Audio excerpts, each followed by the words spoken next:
नमस्कार साथियों, स्वागत है आपका हमारे यूट्यूब चैनल स्टडी पॉइंट में। और आज हम लेकर आए हैं सेकंड ग्रेड पाठ्यक्रम से संबंधित बिहारी सत्यसाई के प्रथम 20 दोहों से संबंधित महत्वपूर्ण प्रश्नोत्तरी। इस प्रश्नोत्तरी को पाठ्यक्रम के अनुसार बनाया गया है। और अगर ये प्रश्नोत्तरी की वीडियो आपको पसंद आए तो वीडियो को लाइक करना, चैनल को सब्सक्राइब करना एवं शेयर करना। तो आइए शुरुआत करते हैं बिहारी सत्यसाई से संबंधित महत्वपूर्ण प्रश्नोत्तरी।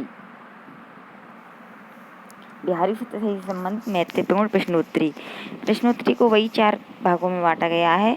और प्रथम भाग में 1 से 25 तक प्रश्न हैं और ये मंगलाचरण और भक्ति भावना से संबंधित है।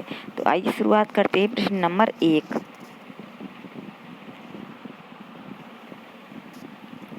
तो प्रश्न नंबर 1 है,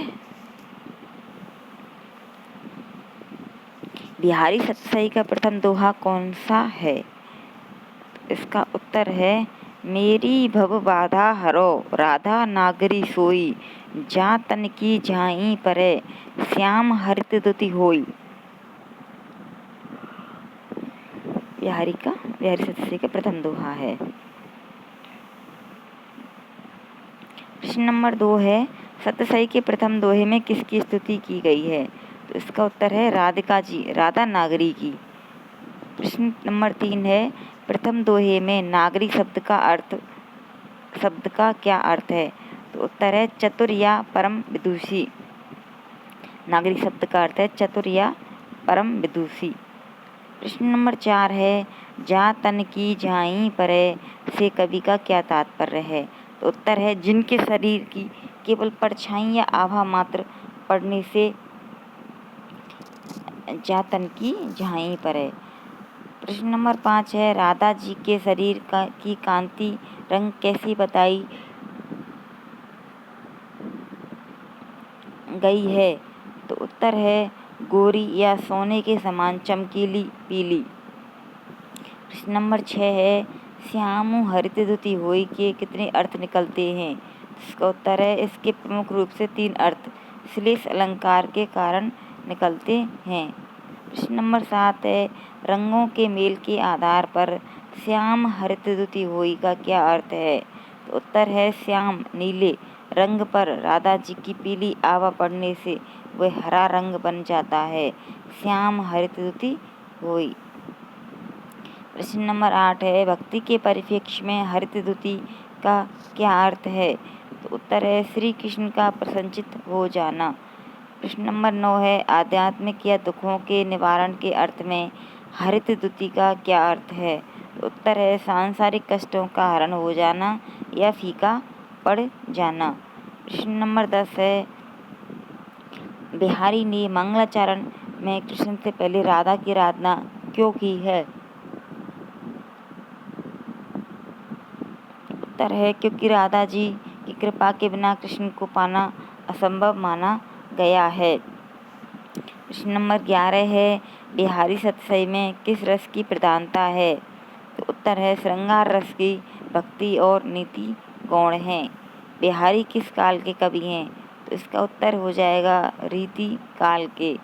बिहारी रीति काल के किस काव्यधारा के प्रतिनिधि कवि है? उत्तर हो जाएगा रीति सिद्ध काव्यधारा के। बिहारी के गुरु का क्या नाम था? उत्तर हो जाएगा आचार्य निम्बार्क संप्रदाय के स्वामी नरहरि दास। सत्यसाई के शुरुआती के दोहों में कृष्ण के किस रूप का वर्णन है? उत्तर सलोने और पीताम्बरधारी रूप का। प्रश्न नंबर 16 है, सोहत ओढ़े पीत पट श्याम सलोने गात, दोहे में कौन सा अलंकार है?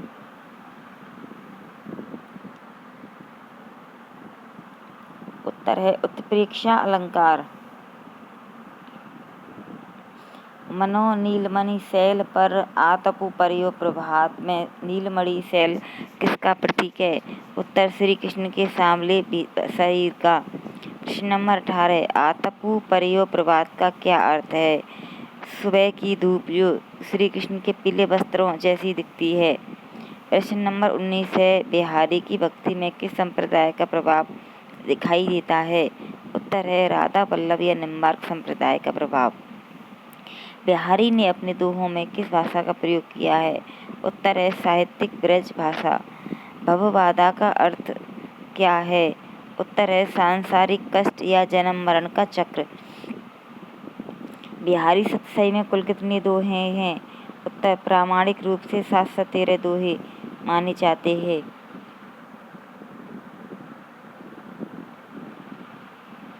बिहारी सतसई की रचना किस छंद में हुई है? उत्तर मुख्य रूप से दोहा छंद में, कुछ सोरठे भी हैं। प्रश्न नंबर 24, अध खुले नयन और मंद मुस्कान के माध्यम से बिहारी ने किसका चित्रण करते हैं? तो उत्तर है नायक नायिका के आंतरिक अनुराग का। प्रश्न नंबर 25, बिहारी के दोहों के बारे में कौन सी कहावत प्रसिद्ध है? उत्तर है सतसैया के दोहरा जो नावक के तीर, देखन में छोटे लगें घाव करें गंभीर। भाग 2, श्रृंगार रस, नायक नायिका भेद और रूप सौंदर्य। प्रश्न 26 से लेके 60 तक।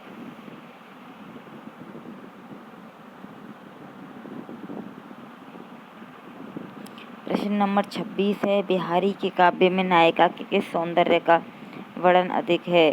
तो उत्तर है नख सिख सौंदर्य, पैर के नाखून से सिर के बालों तक।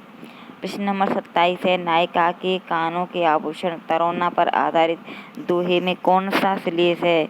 उत्तर है तो पर 12 उर्वशी वाले प्रसंग में आभूषण और अप्सरा का श्लेष है।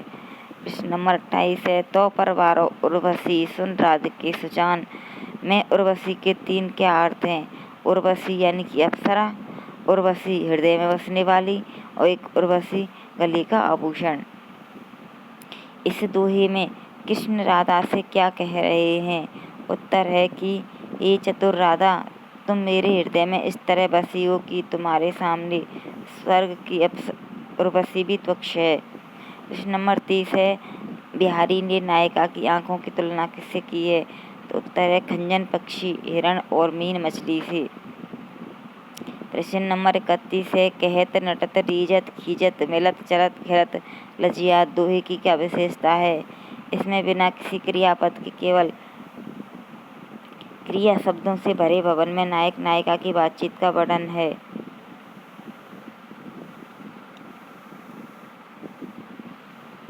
प्रश्न नंबर 32 है भरे भवन में करत है नैनन ही सो बात का क्या अर्थ है? सब लोगों से भरे हुए घर में भी नायक और नायिका आंखों ही आंखों में बात कर रहे हैं। इस दोहे में नटत शब्द का क्या अर्थ है? नायक नायिका का इनकार करना, मना करना। खिलत शब्द का क्या तात्पर्य है? दोनों की आंखें मिलने पर चेहरे का प्रसन्न होना। प्रश्न नंबर 35,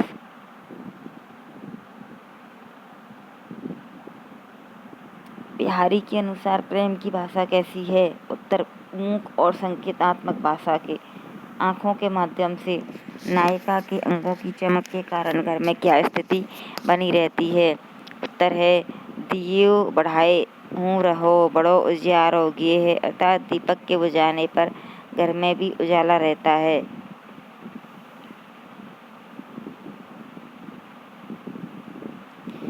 प्रश्न नंबर 37 है नायिका के गोरे रंग की तुलना कवि ने किससे की है? तो उत्तर है केसर कंचन सोने और कुंदन से।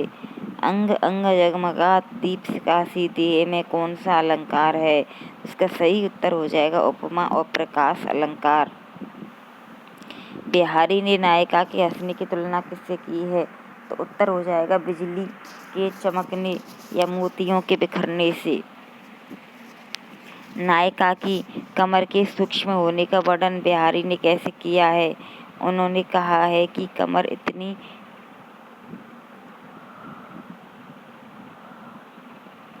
पतली है कि केवल विधाता को ही इसकी सत्ता का पता है। बतरस लालच लाल की मुरली धरी लुकाए दोहे का विषय क्या है? कृष्ण से बातचीत करने की लालच में राधा द्वारा उनकी मुरली छुपाना। प्रश्न नंबर 42 है बतरस शब्द का क्या अर्थ है? तो उत्तर हो जाएगा बातचीत करने का आनंद रस। सहो करे बोहने हंसे का क्या अर्थ है? उत्तर है राधा जी कसम खाकर मना करती हैं कि मुरली उनके पास नहीं है, लेकिन बाहों से मुस्कुराकर दे देती हैं। देन कहे नटी जाए का क्या अर्थ है? उत्तर, जब कृष्ण मुरली मांगते हैं तो राधा साफ मना कर देती है। इस दोहे में कौन सा भाव प्रकट होता है? तो उत्तर है श्रृंगार रस का संयोग पक्ष और सखी भाव की चतुरता। प्रश्न नंबर 46, बिहारी ने नायक के विरह का वर्णन किस प्रकार किया है? तो उत्तर है विरह की तपन से नायक का शरीर दुर्बल और गर्म हो जाता है। प्रश्न नंबर 47 है, कागज पर लिखत न बनत कहत संदेशु लजात में नायिका की क्या विशेषता है? तो उत्तर है वह कागज पर अपनी विरह दशा नहीं लिख पा रही है और मुंह से संदेश भेजने में उसे लज्जा आ रही है। प्रश्न नंबर 48, कहे सबे तेरी हियो मेरे हिय की बात का क्या अर्थ है? नायिका कहती है कि तुम्हारा हृदय खुद ही मेरे हृदय की विरह दशा को समझ जाएगा। बिहारी के श्रृंगार वर्णन में ऊहात्मकता क्या है? बिहारी का अत्यधिक बढ़ा चढ़ाकर अतिशयोक्ति वर्णन करना। नायिका के पैरों के महावर का वर्णन करने वाले दोहे में कौन सा भ्रम है? उत्तर है पाए महावर देन को नायन बैठी आए में नायन को नायिका की एड़ी की लाली देखकर असली महावर का भ्रम होता है। नंबर 51, पुनि पुनि मुड़त जाए का क्या अर्थ है? उत्तर, नायन बार बार नायिका की एड़ी को ही महावर की पिंडी समझकर सहलाती मुड़ती है। इस दोहे में कौन सा अलंकार है? भ्रांतिमान अलंकार। प्रश्न नंबर 53, बिहारी के अनुसार यौवन आने पर नायिका के शरीर में क्या परिवर्तन आता है? तो उस उत्तर है उसके अंगों में नया उभार, लावण्य और चंचलता आ जाती है। प्रश्न नंबर 54, चलत चित्त अचलत नयन दोहों में आँखों की क्या विशेषता है? तो उत्तर है आँखों के स्वभाव से चंचल होने पर भी प्रिय के रूप को देखकर स्थिर हो जाती है। नायिका की परछाई पानी में पड़ने पर पानी कैसा दिखता है? तो उत्तर है नायिका की परछाई पानी में पड़ने पर पानी कैसा दिखता है? जैसे पानी में सोना या केसर घुल गई हो। बिहारी सतसई में दूती की क्या भूमिका है? तो उत्तर है नायक और नायिका के बीच संदेश पहुंचाना, उनका मिलन करना। प्रश्न नंबर 57, अभिसारिका नायिका किसे कहते हैं? जो स्वयं अपने प्रेमी से मिलने के लिए संकेत स्थल पर जाती है, अभिसारिका नायिका कहते हैं। बिहारी ने कृष्ण सार मृग की उपमा किसे दी है? तो उत्तर हो जाएगा नायक के चंचल मन को। प्रश्न नंबर 59, नेहू न नैननु को घटे उपजी बड़ी बलाय दोहे का मूल भाव क्या है? तो इसका दोहे का मूल भाव है आँखों का प्रिय दर्शन के प्रति अत्यधिक अनुराग,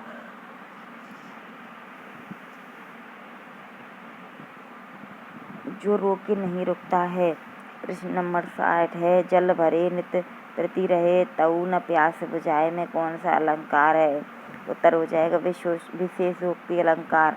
कारण होने पर भी कार्य ना होना, आंखें आंसुओं से भरी हैं फिर भी दर्शन की प्यास नहीं बुझती। प्रश्न नंबर 3, नीति, प्रकृति और अन्य महत्वपूर्ण तत्व। प्रश्न 61 से लेकर 100 तक। बिहारी के दोहों में गागर में सागर भरने की कला का क्या अर्थ है? उत्तर, कम से कम शब्दों में बहुत गहरा और विस्तृत अर्थ देना। प्रश्न नंबर 62, सौ दुराज प्रजानु को क्यों ना बढ़े दुख द्वंद दोहे में किस नीति का वर्णन है? एक ही राज्य में दो राजाओं के शासन, द्वैध शासन से प्रजा के कष्ट बढ़ने का। प्रश्न नंबर 63, अधिक अंधेरो जग करत मिली मावस रविचंद्र में कौन सा दृष्टांत दिया गया है? तो उत्तर, जैसे अमावस्या को सूर्य और चंद्रमा एक ही राशि में आकर संसार में अधिक अंधेरा कर देते हैं। प्रश्न नंबर 64, इस दोहे के माध्यम से बिहारी ने अपने समय की किस राजनीतिक स्थिति पर कटाक्ष किया है? तो उत्तर है मुगलों और स्थानीय राजाओं के दोहरे शासन शोषण पर। प्रश्न नंबर 65 है, कनक कनक तेसो गुनी मादकता अधिकाय, यह दोहा किस विषय पर है? तो उत्तर है धन, सोने और धतूरे के मद नशे की तुलना पर। प्रश्न नंबर 66 है, सोने धन को धतूरे से 100 गुना अधिक नशीला क्यों कहा गया है? क्योंकि धतूरा तो खाने से नशा बढ़ता है, जबकि सोना केवल पानी देखने मात्र से ही मनुष्य बौरा पागल हो जाता है। इस दोहे में कनक कनक शब्द में कौन सा अलंकार है? तो इसका सही उत्तर है यमक अलंकार। कनक कनकती 100 गुनी। प्रश्न नंबर 68, गुनी गुनी सब कहे सबको कहे, रफ गुनी गुनी न होए।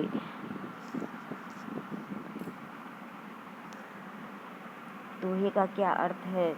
उत्तर है, किसी के बार बार गुणी कहने से कोई गुणी नहीं हो जाता जब तक उसमें वास्तविक गुण न हो।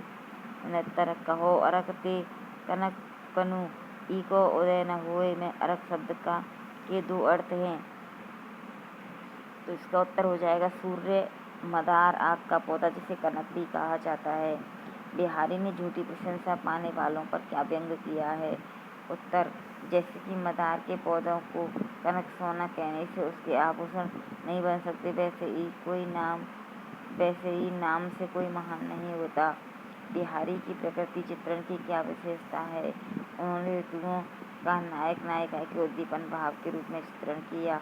ग्रीष्म काल के भयानक ताप का वर्णन बिहारी ने कैसे किया है? तो उत्तर है, कहानी सब एकत्र बसत अहि मयूर मृगवाग, अर्थात गर्मी के कारण शत्रु जीव भी आपस में बैर भूलकर एक साथ बैठे हैं। जगतु तपोवन की कियो दीरघ दाग निगाग का अर्थ है भयंकर गर्मी से पूरे संसार को एक तपोवन जहाँ सब शांत रहते हैं बना दिया है। इस दोहे में प्रकृति का कौन सा रूप है? उसका सही रूप है प्रकृति का रौद्र और उद्दीपन रूप। बिहारी जयपुर के किस राजा के दरबारी कवि हैं?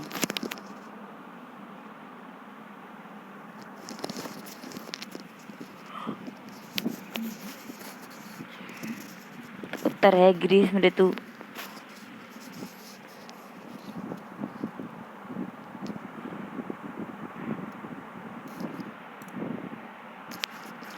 ग्रीष्म ऋतु के भयानक ताप का वर्णन बिहारी ने कैसे किया है? कहती है सब एकत बसत अहि मयूर मृगवाग, अर्थात गर्मी के कारण शत्रु जीव भी आपस में बैर भूलकर एक साथ बैठे हैं। जगतु तपोवन की कियो दीरघ दाग निकाय का क्या अर्थ है? भयंकर गर्मी ने पूरे संसार को एक तपोवन जहाँ शांत रहते हैं जैसा बना दिया है। प्रश्न नंबर 74, इस दोहे में प्रकृति का कौन सा रूप चित्रित है? तो इसका सही उत्तर है प्रकृति का रौद्र और उद्दीपन रूप। प्रश्न नंबर 75, बिहारी जयपुर के किस राजा के दरबारी कवि थे? तो उत्तर हो जाएगा मिर्जा राजा जयसिंह के। प्रश्न नंबर 76, राजा जयसिंह को सही राह पर लाने के लिए बिहारी ने कौन सा प्रसिद्ध दोहा भेजा था? तो उत्तर जाकर नहीं पराग नहीं मधुर मधु नहीं विकास ही काल, अली कली ही 100 बंध्यो आंगे कौन हवाल। इस दोहे में अली और कली किसके प्रतीक हैं? अली राजा जयसिंह और कली उनकी नवोड़ा कम उम्र रानी का प्रतीक है। इस दोहे में कौन सा अलंकार प्रयुक्त हुआ है? अनुयुक्ति अलंकार। बिहारी सत्यसाई की भाषा को आचार्य रामचंद्र शुक्ल ने क्या कहा है? तो उत्तर है ब्रजभाषा का चलता और सुव्यवस्थित रूप। प्रश्न नंबर 80 है, बिहारी के दोहों की बनावट के बारे में शुक्ल जी का क्या मत है? तो उनका एक दोहा हिंदी साहित्य में एक रतन माना जाता है। जो चाहत चटक ना घटक घटे मैलो हुए नमित, दोहे का क्या अर्थ है? यदि आप चाहते हैं कि आपके प्रेम की चमक चटक कम ना हो तो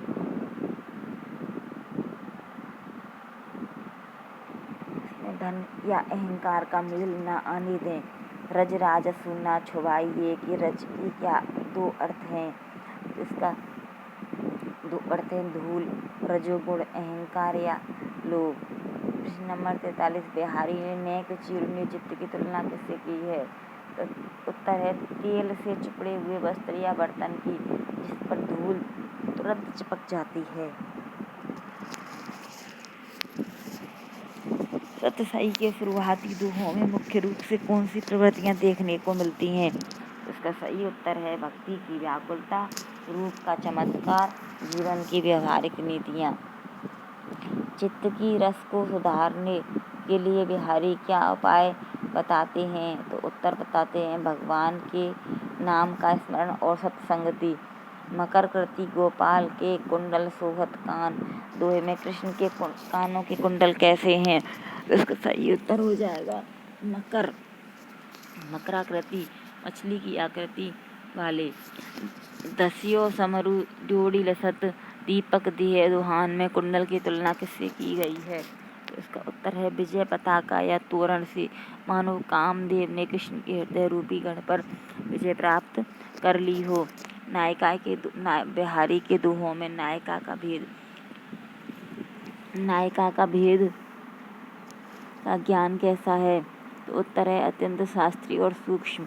बिहारी सतसाई पर किस संस्कृत ग्रंथ का सबसे गहरा प्रभाव माना जाता है? तो उत्तर है हाल कवि की गाथा सप्तशती और गोवर्धनाचार्य की आर्य सप्तशती का। प्रश्न नंबर 90 है अमी हलाहल मद भरे श्वेत श्याम रतनार, जो अक्सर बिहारी का माना जाता है वास्तव में किसका है? यह रसलीन का दोहा है जो भ्रमवश कुछ लोग बिहारी का मानते हैं। अमी हलाहल मद भरे श्वेत श्याम रतनार, पियत मरत जुग जुग चलत। मुझको तो दोहा भी याद है। बिहारी के अनुसार मनुष्य की श्रेष्ठता किस पर निर्भर करती है? तो उसके ऊंचे कुल पर नहीं बल्कि उसके ऊंचे और तो अच्छे कर्मों पर। प्रश्न नंबर 92 है बड़े न हुजे गुणन बिन बिरद बड़ाई पार, दोहे का केंद्रीय भाव क्या है? केवल यश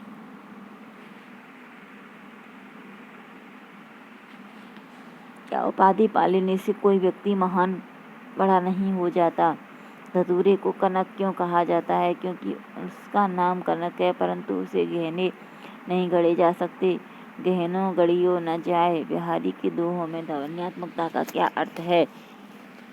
शब्दों के उच्चारण मात्र से ही दृश्य या स्थिति का कानों में गूंज उठना, जैसे कहत नटत दोहे में। बिहारी की शैली का क्या नाम दिया गया है? उत्तर है मुक्तक काव्य शैली, चमत्कारवादी शैली।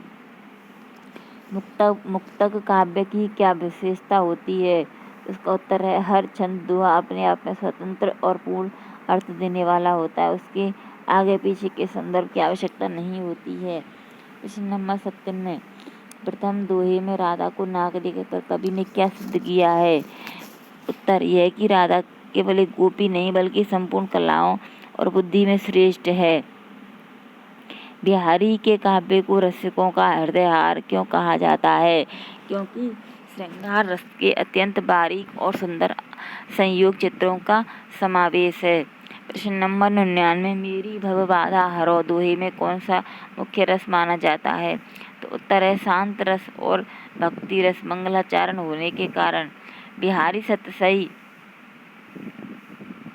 के प्रथम 20 दोहा का मुख्य निष्कर्ष क्या है? तो उत्तर है यह मानव जीवन के 3 मुख्य स्तंभों ईश्वर के प्रति समर्पण, भक्ति, जीवन जीने की कला, नीति और सौंदर्य की सराहना, श्रृंगार का अद्भुत मिश्रण है। धन्यवाद।